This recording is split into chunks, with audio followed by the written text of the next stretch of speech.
Chose a really crappy time to have a bad night. But yeah, look, there's obviously a lot was said about playing all our games at Ahmedabad and then not having played anything in some of the other states. But again, Tinus, that's no excuse. They strangled us up front, lost wickets, didn't get any sort of momentum going, and yeah, a hell of a lot didn't go right tonight. But that was probably enforced because they were so good, and they never gave us a sniff. We had one chance early on, didn't go to hand, and yeah, pretty much plain sailing for them after that. So, yeah, look, I mean, I'm not going to sit here and try and make excuses for a bad night. We weren't good, and they were excellent. Stage there was at the beginning there was a bit of indecision with the way that Quinny and Rickleton got out on basically half trackers. Was that nerves? Was that indecision? Was that the occasion getting too big, or what do you put that down to?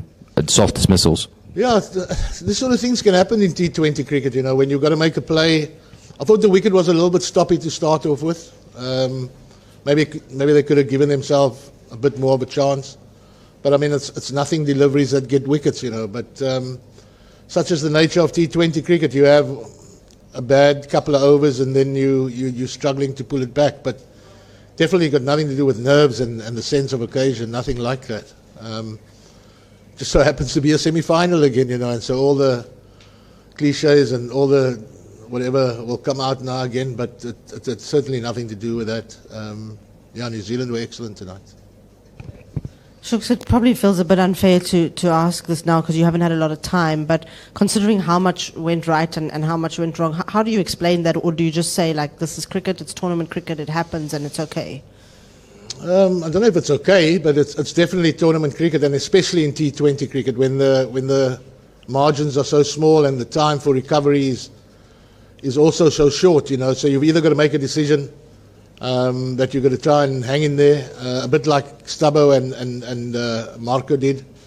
So yeah, for those it's a tough one to answer, but such is the nature of T20 cricket. You get on a little bit of a downward spiral and it doesn't go your way, and then you're going to try and claw it back. And then Stubbo probably getting out at the wrong time, just when we sort of built some momentum, and then that last over, I thought we were particularly poor in the way we managed that last over, where Marco was flaying it from the one side, stood there watching other guys get out. So all in all, not very good.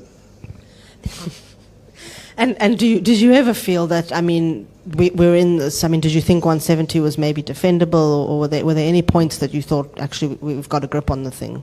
Yeah, we needed to bowl particularly well, and we needed to create opportunities. Like I said, we created the one opportunities, a few went flying over the fielders, and such is the nature. Especially when you've got two explosive opening batters like they have, if things don't go to hand and a fast outfield like this and good wicket, and then, things can run away from you very quickly. We always felt that it was something, 170, we needed to be really, really good with the ball and create opportunities, which unfortunately we didn't.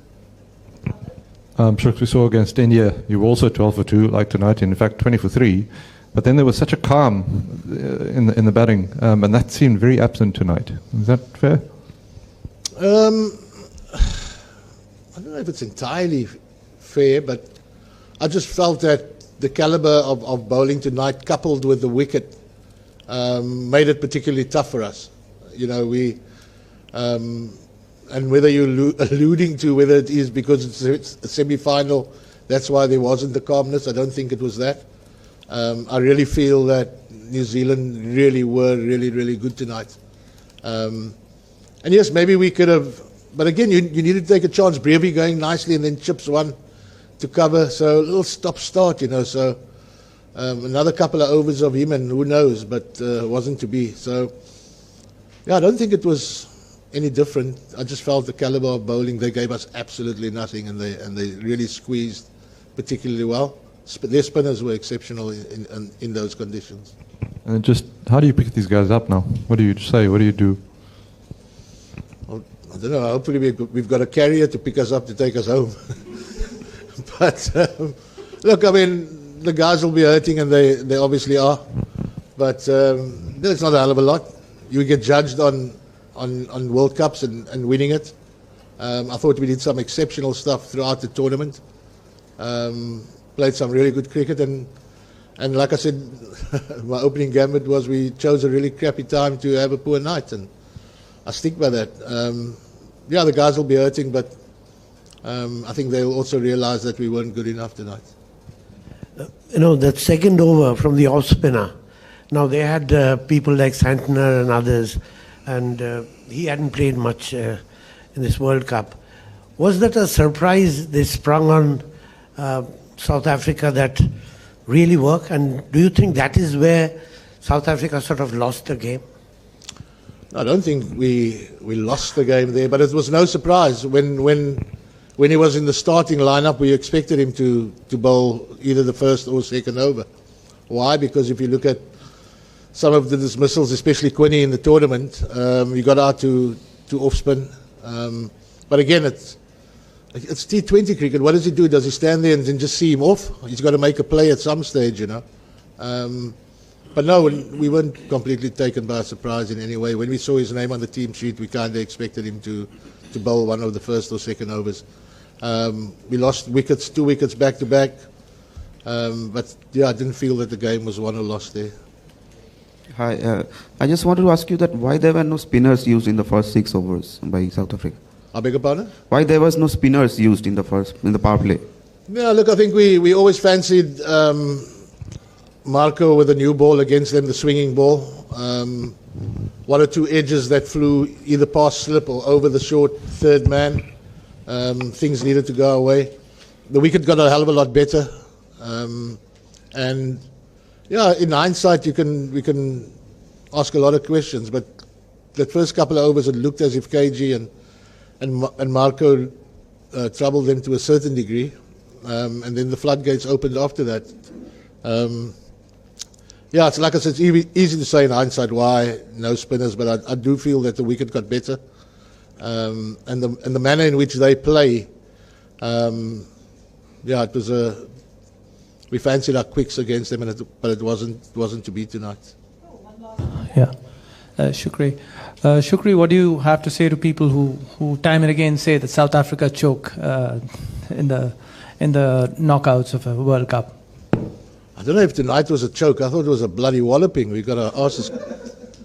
I think in order for you to choke, you must have had a sniff in the game. We didn't have a sniff. In South Africa, we say we'd get moord, and tonight we got a proper snot clap. Also a South African word meaning a real hiding. So I think there'll be enough people that are going to be jumping on the bandwagon.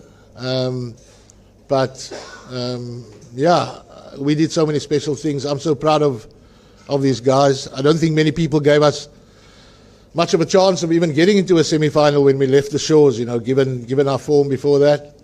But that's no consolation or anything like that. Yeah, look, I mean, I think it's cue the abuse now. There'll be enough of it. Thanks, everybody. Thank you.